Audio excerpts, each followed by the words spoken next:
नमस्कार दोस्तों, दो विषयों पर आपके साथ चर्चा करनी है। एक, नरेंद्र मोदी कहते हैं गुलामी की जो है वो निशानियां मिटा रहे हैं। दूसरी, उनकी ट्रोल टीम जो है लगातार राहुल गांधी के भारत जोड़ो अभियान पर हमला कर रही है। आप एक बात बताइए, एक बड़ी अच्छी सी कहानी किसी ने लिखी, मैंने कई लोगों के उस पे ट्वीट पे पढ़ी और उन्हीं में एक ने लिखा कि एक लड़के ने, गांव का लड़का था, उसने अपने बाप दादों की जमीन बेची और बेचने के बाद एक अच्छी सी कार खरीद लाया और कार खरीद के गांव गांव घूमता फिर रहा था और बोला कि साहब, क्या हुआ, जो 70 साल में मेरे बाप दादे नहीं कर पाए थे वो मैंने एक दिन में कर दिया। देखिए आज मैं कितना खुशहाल हूं, इतनी शानदार गाड़ी से चल रहा हूं। लेकिन वहीं जमीन बिक गई थी। तो हुजूर, कमोबेश यही हालत है देश की। आज कहते हैं कि हम आजादी की जो निशानी बना रहे हैं और आजादी का पूरा गुणगान कर रहे हैं, उसी पर आपके साथ एक चर्चा करें तो आपको एक चीज बताता हूं मैं कि स्थिति यह है कि जो है कि मोदी जी ने देश का सारा विदेशी कर्ज चुका दिया है। साहब, ये आता है जबकि हिंदुस्तान के इतिहास में इतना बड़ा विदेशी कर्ज कभी नहीं रहा जो अब है। चलिए, इसके बाद में हालत ये हो गई है कि 31 मार्च 2022 तक भारत का विदेशी कर्ज जो है 620.7 बिलियन अमेरिकी डॉलर की ऊंचाइयों को छू गया, जो एक साल पहले 2021 में 573.7 बिलियन अमेरिकन डॉलर कर्ज था। और यह स्थिति है कि कर्ज से 8.2% की जो है बढ़ोतरी हुई है। एक बड़ी बात आई, आरबीआई की रिपोर्ट से यह बात निकल के आई कि यह विदेशी ऋण देश की विदेशी मुद्रा भंडारण से भी ज्यादा हो गया है। आप इससे समझ लीजिए, आज विदेशी मुद्रा भंडारण जो है हमारा 532 कुछ के आसपास पहुंच गया है। और उससे ज्यादा चिंताजनक तथ्य यह है कि जो 2022 में 23 में से 267 अरब डॉलर के विदेशी कर्ज का भुगतान करना है, पुनर्भुगतान करना है, हमें इसी साल करना है। अब आप समझिए, वो जब हो जाएगा तो हमारी स्थिति क्या होगी, इससे समझा जा सकता है। तो हम इस कंगाली और भुखमरी के दौर में जा रहे हैं, और जब इस भुखमरी के दौर में जा रहे हो तब हमें सोचना पड़ता है। कल ही संयुक्त राष्ट्र संघ की कार्यक्रम यूएनडीपी की रिपोर्ट आई है। इसको अखबारों ने कायदे से समझाया नहीं। इस रिपोर्ट को कहा जाता है भारत के मानव विकास सूचकांक की रिपोर्ट है। और ये दुनिया की जो ये रिपोर्ट है उसमें 191 देश शामिल हैं और 191 देशों में भारत 132वें स्थान पे है। विश्व गुरु के तो पहले स्थान पे होना चाहिए, दूसरे स्थान पे होना चाहिए, तीसरे पे होना चाहिए। क्यों? अदानी तीसरे पे पहुंच गए हैं ना। दुनिया के तीसरे सबसे रईस अदानी बन गए हैं। भारत का जो अर्थव्यवस्था है, हमारे मोदी जी समेत तमाम लोग कहते हैं कि हमारी अर्थव्यवस्था दुनिया की 5वीं सबसे बड़ी अर्थव्यवस्था बन गई। हुजूर, जब 5वीं सबसे बड़ी अर्थव्यवस्था बन गई, आप क्या पूंजीपति, एक पूंजीपति दुनिया का तीसरे नंबर का सबसे अमीर हो जाता है, तो आप 32वें नंबर पे कैसे रह जाते हैं? और जब 32वें नंबर पे होते हैं तो सवाल तो पूछे जाएंगे, क्यों नहीं पूछे जाएंगे? आज कमोबेश वही स्थिति है कि आप कहां खड़े। और जब यह स्थिति हो, यह रिपोर्ट बता रही है कि भारत के प्रधानमंत्री के पद पर बैठने के बाद में जब एक तरफ राजपथ को आप कर्तव्य पथ बना रहे हैं, तो दूसरी तरफ सड़क का नाम बदल के और सब कुछ नाम बदल के जब आप कह रहे हैं गुलामी की निशानी बदलनी है। जिसका भविष्य का कोई विजन नहीं है, उसे पीछे से चीजें निकालनी पड़ती है। अब ठीक है, सेंटिमेंट है, नाम बदलना है, बदल सकते हो, मगर आगे जो करना है, आगे जो विजन है, उसमें टोटल बैंक्रप्सी है। तो ध्यान हटाने के लिए कहीं ये नाम बदल दिया, कहीं वो नाम बदल दिया, but basic issue is that there is a bankruptcy about what has to be done with the nation. And you can see it everywhere. And it is not just the government, there is deeper than that. India is lacking now a vision for itself. And that is why India has to keep going into the past and try to find a vision from the past. And nothing from the past is going to save you in the स्थिति में ये आप क्या कर रहे हैं? देश को कंगाल करते जा रहे हैं, देश को कर्जदार बनाते जा रहे हैं, देश का सब कुछ बेचते जा रहे हैं। कल रेलवे की जमीनें बेचने का फैसला कर लिया, उसके पहले तमाम रक्षा संपत्तियां बेचने का फैसला कर लिया। सब कुछ तो आप बेच रहे हैं, क्या नहीं बेच रहे हैं? और जब सब बेच रहे हैं तो मर्सिडीज से चले या आप दुनिया की कोई और कार से चले, इससे क्या फर्क पड़ता है? आप तो महान हैं, क्योंकि आप बाप दादों की बेच के उसी से ही ऐश मार रहे हैं। और जब आप ये ऐश मार रहे हो तो सवाल उठता है, आप एक तरफ औरंगजेब के नाम की रोड का नाम बदल करके कहते हैं मुगलों की हम उसको बदल रहे हैं, और दूसरी तरफ उसी के भाई, जो उसका बड़ा भाई था, उसके नाम आप सड़क बना देते हैं। तो आप समझिए, दारा सिकोह के नाम पे आप सड़क बनाते हैं, जो दारा सिकोह की मां भी मुसलमान थी और बाप भी मुसलमान था, और वहीं औरंगजेब एक हिंदू मां का बेटा था। मुस्लिम बाप तो, दोनों के बाप तो एक ही थे। तो यह अंतर है। आप झूठ बोलने का जब ये करते हैं तो समझ में आता है। मैं इसी पे एक उदाहरण देता हूं। मेरे एक मित्र ने इसमें मुझे बहुत सारी चीजें दी कि क्या जो स्थिति है इन सबको देखना पड़ेगा। और ये स्थिति है कि आरएसएस आप लिखते हैं। क्यों आरएसएस लिखते हैं? तो गुलामी की निशानी है, अंग्रेजियत की निशानी है। हिंदी, हिंदू, हिंदुस्तान की आप बात करते हैं तो आरएसएस क्यों लिखते हैं? आप एवीबीपी क्यों लिखते हैं? आप बीवीपी क्यों लिखते हैं? भारत विकास परिषद। आप वीएसके क्यों लिखते हैं? आप बीजेपी क्यों लिखते हैं? आप भाजपा ही क्यों नहीं लिखते हैं उस पे? इसके बाद आप जो है एसजेएम क्यों लिखते हैं? आप नमो क्यों लिखते हैं? आप बीएचपी क्यों लिखते हैं? ये तो आप ही लिखते हैं। ये गुलामी की निशानी नहीं है। तो आप समझिए। तो एक तो ये, और अब हालत ये हो गई है कि डरे हुए लोग, एक तो पहले मैं मीडिया को लानत दूंगा कि हिंदुस्तान का मीडिया इतना निकृष्ट है कि इतनी बड़ी यात्रा, जो चाहे देश की आजादी के पहले हो चाहे आजादी के बाद, आज तक इतनी बड़ी पदयात्रा पूरी दुनिया में किसी ने नहीं की।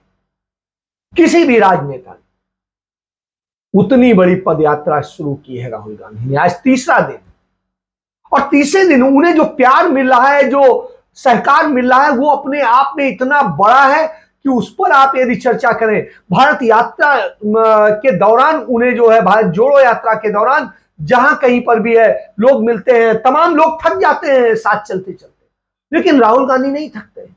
जो रूटीन यात्रा करते हैं उसके बाद में 10-12 किलोमीटर वो एक्स्ट्रा चलते हैं लोगों से मिलने के लिए। एक सिंगल जगह वो गाड़ी का इस्तेमाल नहीं कर रहे कि यात्रा के अलावा कर लें, वो भी नहीं कर रहे पूरे टाइम। और सामान्य जगह पर जहां सब रुकते हैं वहीं वो रुकते हैं। आप समझिए। तो इस तरह की स्थिति है। मैं कहता हूं एक जेल भी जाएं तो भी उन्हें बी क्लास की और ए क्लास की जो सुविधाएं मिलती हैं जेल मैनुअल के अनुसार, उसके वो हकदार हैं। वहां पे भी उन्हें इससे अच्छी सुविधा मिलेगी। लेकिन हुजूर आप देखिए कि क्या स्थिति है जो ये चल रहा है। और जिस तरीके से जब भोजन करने कहीं जाते हैं, कहीं कोई चीज होती है, वहां लोग एकदम से आते हैं, खाते हैं, और वो होता है जिसको जो मिला वो खा लिया, नहीं मिला नहीं मिला, आगे चले। आज ही देखा कि एक चाय की दुकान पे किस तरीके से वो जाते हैं और उनके साथ में वो करते हैं। तो ये एक जो बिल्कुल एक जुड़ाव है। कभी किसानों के साथ मिल रहे होते हैं, कभी बेरोजगार युवाओं के साथ मिल रहे होते हैं, कभी महिलाओं के साथ मिल रहे होते हैं, कभी किसी से मिल रहे होते हैं, और सबके साथ आत्मीयता होती है। कहीं कोई कुछ लेके आ जाता है कि आप ये ले लीजिए, प्लीज पी लीजिए, आप ये नारियल पी लीजिए, तो राहुल गांधी मना नहीं करते हैं। जबकि उनकी सुरक्षा, और दूसरे लोग कई बार इसको लेके सशंकित हैं, उनकी सुरक्षा बहुत ज्यादा खतरे का विषय है इस समय। तो जब यह स्थिति हो, आप समझिए। और इस स्थिति में भारतीय जनता पार्टी क्या करती है? भारतीय जनता पार्टी क्या करती है कि साहब वो टी शर्ट पहने हुए हैं, जो टी शर्ट, आप सोचिए किस स्तर पे उतर आए हैं कि वो जो टी शर्ट पहने, वो टी शर्ट जो है ऐसी है। तो भारतीय जनता पार्टी ने अपने ट्विटर हैंडल से बीजेपी फॉर इंडिया, अंग्रेजी में गुलामी की निशानी। तो गुलामी की निशानी वाले लोग कहते हैं भारत देखो कितने कि राहुल गांधी जो टी शर्ट पहने उसमें वो पर्दे में नहीं आ रहा है, लेकिन वो टी शर्ट जो है 41,257 रुपए की है। तो साहब ये बताते हैं। तो इसको लेके कांग्रेस ने भी जवाब दिया। उसने कहा अरे घबरा गए क्या, भारत जो यात्रा में जो उमड़ रहा है जनसैलाब, उसे देख के डर गए क्या?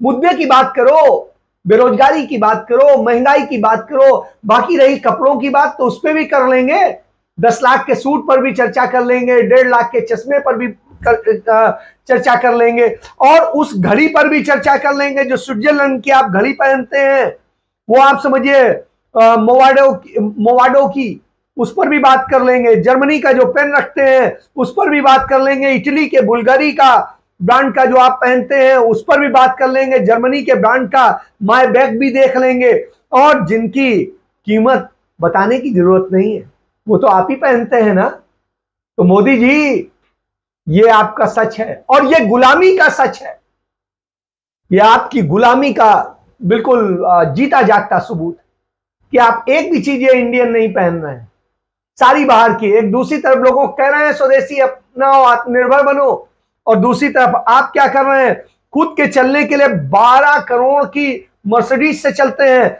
जो जिस जहाज को आप लाए हैं, जिस जहाज से चलते हैं वो भी विदेशी है। तो सब ये गुलामी का प्रतीक नहीं है तो और क्या है? तो सब गुलामी का प्रतीक तो आप खुद हैं। आप उन्हीं पूर्वजों के बेटे हैं जिन्होंने अंग्रेजों के तलवे चाटे थे और उनकी मुखबिरी करते थे।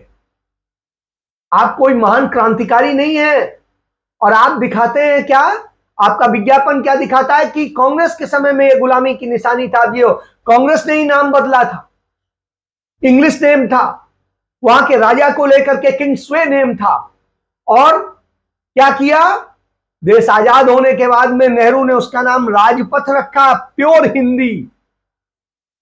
आप क्या कर रहे हैं, कर्तव्य पथ लिख के कर्तव्यों का भी पालन नहीं कर रहे हैं। और एक आपके जो मुख्यमंत्री बन गए हैं हेमंत बिश्व शर्मा, वो कांग्रेस में ही हुआ करते थे, और आपने उनके खिलाफ बुकलेट निकाली थी भ्रष्टाचार की, और कांग्रेस ने उन्हें बिल्कुल साइडलाइन कर दिया था। तब वो राहुल गांधी से मिलने आए थे, 10 घंटे बैठे रहे, राहुल गांधी अपने कुत्ते को बिस्कुट खिलाते रहे लेकिन उनसे नहीं मिले। क्यों?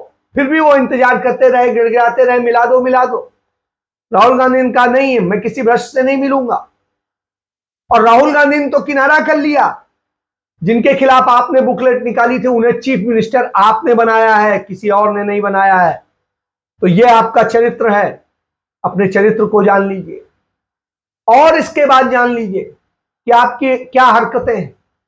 इतनी छोटी छोटी आप हरकतें कर रहे हैं कि साहब पहचान में आ जा रहा है कि आप कहां जा रहे हैं और क्या कर रहे हैं। तो आप टी शर्ट दिखाएं, आप कुछ भी बताएं कि प्रधानमंत्री किस तरीके से क्या कर रहे हैं और क्या नहीं, आपके कहने से नहीं होगा। आपके जो ये 2 रुपल्ली वाले ट्वीट वाले लोग हैं उनकी स्थिति क्या है, उनको जो जवाब मिल रहा है, राजनीतिक कुर्सी पर बैठने का बिल्कुल विषय नहीं है, लड़ने का विषय है, देश के लोगों की सेवा का विषय है। तो आप ये कहते हैं लेकिन राहुल गांधी करके दिखा रहे हैं। वो नर नारायण की बात कर रहे हैं, वो जनता की बात कर रहे हैं, जनता की शिक्षा की बात कर रहे हैं। आप क्या कर रहे हैं? आप ड्रामा कर रहे हैं, आप तिरंगा का अपमान करवाते हैं। राहुल गांधी तिरंगा लेकर चल रहे हैं, तो आप समझिए जब वो तिरंगा साधे हुए हैं पूरे देश को जोड़ने का, और उन्होंने डिफाइन कर दिया कि तिरंगा क्या है, तो राहुल गांधी का जो कहना है उसको आप जान लीजिए कि भारत जोड़ने का विषय है, नफरत का विषय नहीं है, और भारत को आपने डिवाइड किया है। तो जिस तरीके से आपने किया है, तो भारत के लोग जो हैं वो सौहार्द से जीने वाले लोग रहे हैं, लेकिन आपने उनके अंदर जहर बोया है, और आपने मोनोपोलीज स्थापित की है कुछ लोगों की। आपने ही अदानी को नंबर 1 अरबपति बनाने के लिए, खरबपति बनाने के लिए और बनाने के लिए, अमीर बनाने के लिए सारे कुकर्म किए हैं, तो आप उनको नहीं भूल सकते हैं। राहुल गांधी ने तो कहा मेरा कैरेक्टर है लड़ने का, मैं अपोज करता हूं कि साहब, और ये भारतीय जनता पार्टी मेरे को अपोज करती है तो मैं उसका वेलकम करता हूं। आपकी स्थिति क्या है? तो आप अपनी बात करिए साहब। आपकी स्थिति है कि आप न स्वदेशी अपना पाते हो न विदेशी बन पाते हो।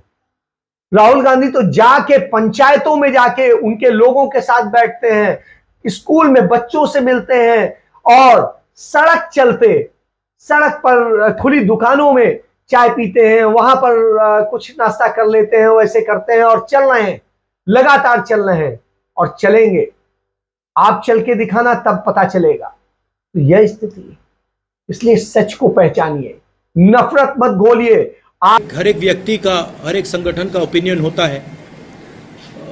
बीजेपी का ओपिनियन है, आरएसएस का ओपिनियन है, वो ठीक है। हमारे लिए ये यात्रा जनता से जुड़ने की यात्रा है और जो नुकसान बीजेपी आरएसएस की विचारधारा ने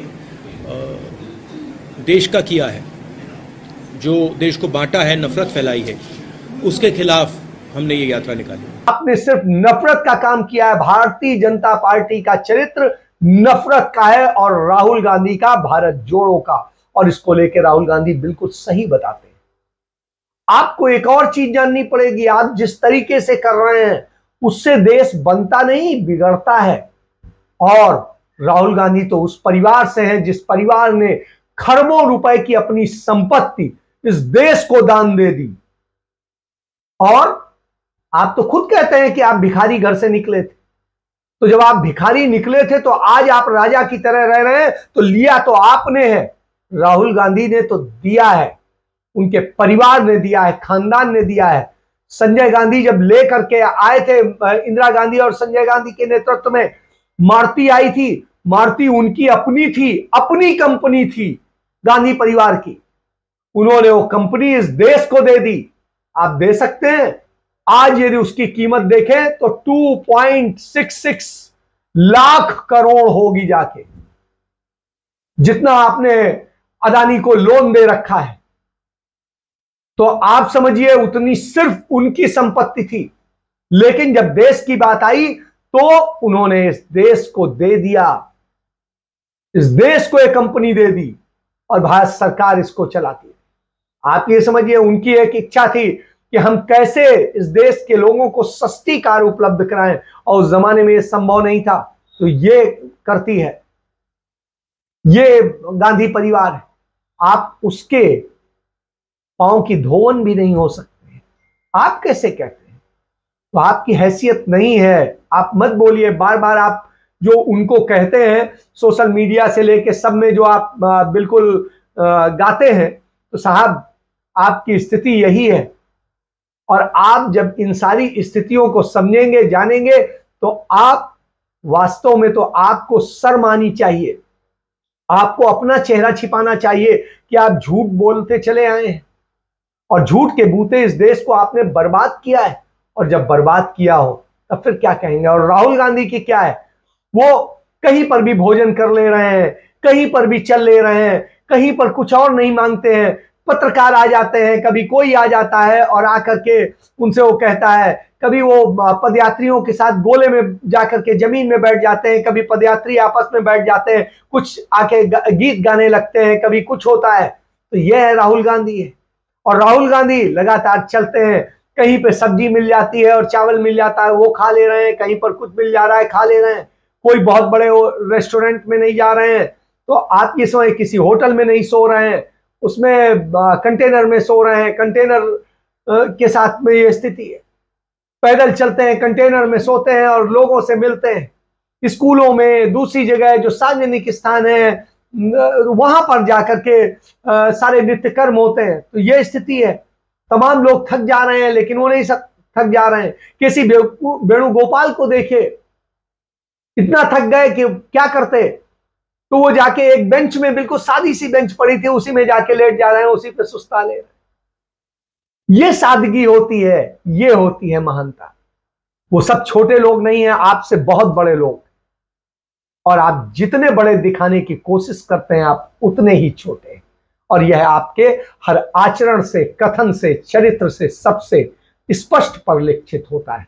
इसके साथ मैं चर्चा समाप्त करते हुए आपसे आग्रह करता हूं कि आप अपनी समीक्षा कीजिए, अपनी जांच कराइए कि आपके दिमाग में कहीं केमिकल लोचा तो नहीं। इसके साथ जय हिंद, जय भारत, वंदे मातरम।